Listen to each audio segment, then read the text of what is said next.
سبيل الدموع سبيل مريح تنهد يا صاحي كي تستريح وغص الدعاء الخفي الصريح يسعك الفضاء الرحيم الفسيح.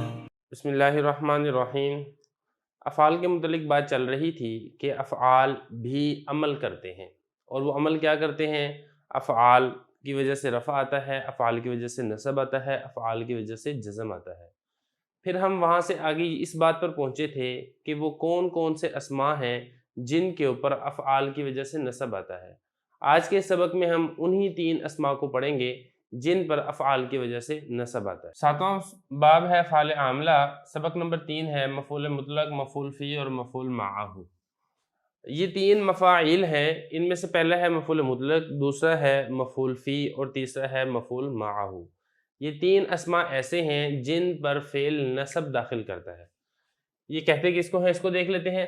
سب سے پہلے ہے مفعول مطلق۔ تو مفعول مطلق یہ اسم ہوتا ہے، نمبر 1 اسم ہوتا ہے، نمبر 2 فعل کے بعد ہوتا ہے،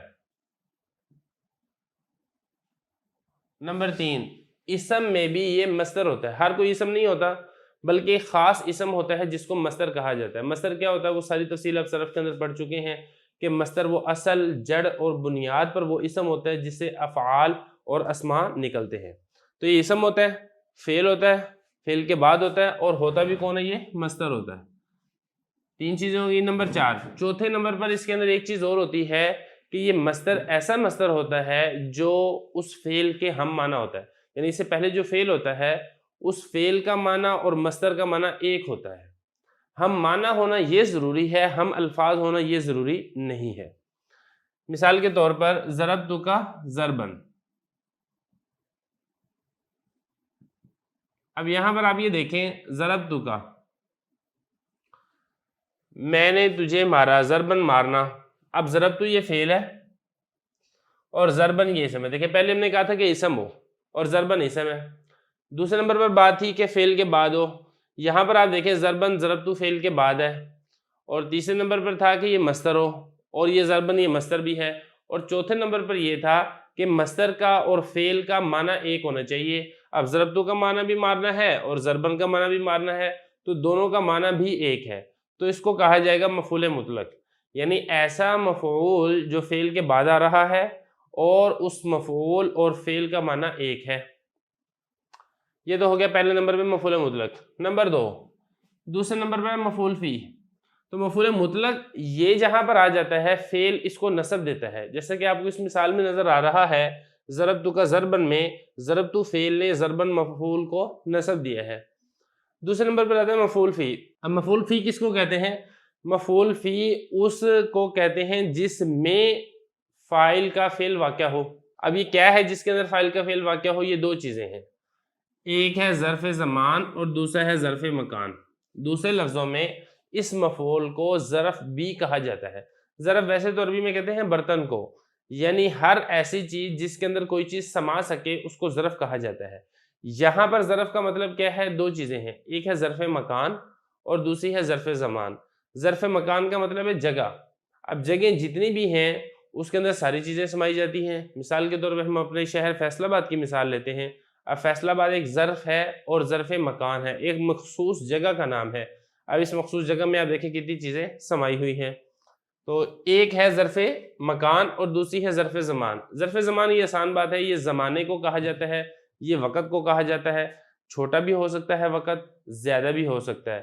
1 منٹ 1 سیکنڈ سے لے کر 1 صدی 1000 سال تک یہ سارے کا سارا جو ہے یہ وقت کے اندر داخل ہے۔ تو مفعول فی اس ظرف کو کہا جاتا ہے جس میں فاعل کا فعل واقع ہو۔ اب ہم ان دونوں کی مثالیں بھی دیکھ لیتے ہیں تاکہ بات کو سمجھنا آسان ہو جائے۔ ظرف زمان کی ہم مثال دیکھتے ہیں، صمت یوم الجمعہ، میں نے جمعے کے دن روزہ رکھا۔ اب دن آ گیا نا، وقت آ گیا۔ جہاں پر بھی وقت آئے گا، چاہے وہ 1 ہفتہ ہے، 1 دن ہے، 1 مہینہ ہے، 1 سال ہے، 1 صدی ہے، وہ سارے کا سارا ظرف زمان ہوگا، اور اس ظرف زمان پر فعل کی وجہ سے نصب آئے گا۔ یہاں پر دیکھیں صمت فعل ہے اور یوم یہ ظرف زمان ہے، جس یوم پر سمتو کی وجہ سے نصب آ رہا ہے. یہ ہوگی مثال ظرف زمان کی. ظرف مکان کی مثال دیکھ لیں. جلستو امامہ کا، میں تمہارے سامنے بیٹھا. امام کہتے ہیں سامنے کو، خلف کہتے ہیں پیچھے کو. اب یہ ایک جگہ ہے نا، سامنے جتنی بھی جگہ ہے اس کو امام کہا جائے گا. تو فعل یہاں پر ہے جلستو اور کہا جا رہا ہے کہ میں بیٹھا امامہ کا تمہارے سامنے.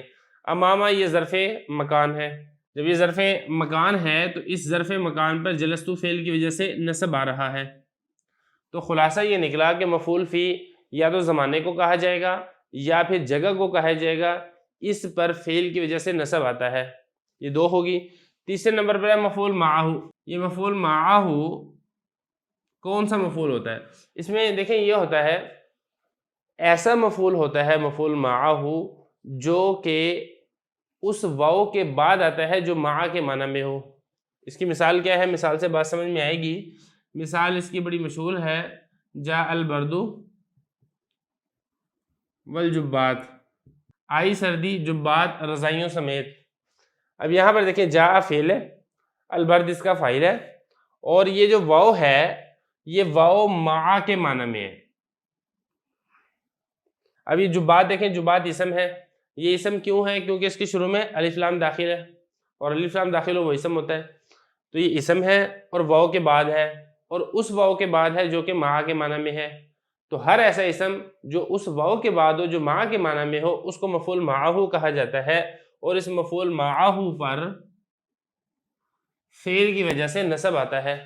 تو آج کے سبق کے اندر ہم نے 3 ایسے مفعول پڑھے ہیں جن پر فعل کی وجہ سے نصب آتا ہے. جو باقی مفعول ہیں یہ دوسری چیزیں ہیں، وہ ہم انشاءاللہ اگلے سبق میں پڑھیں گے.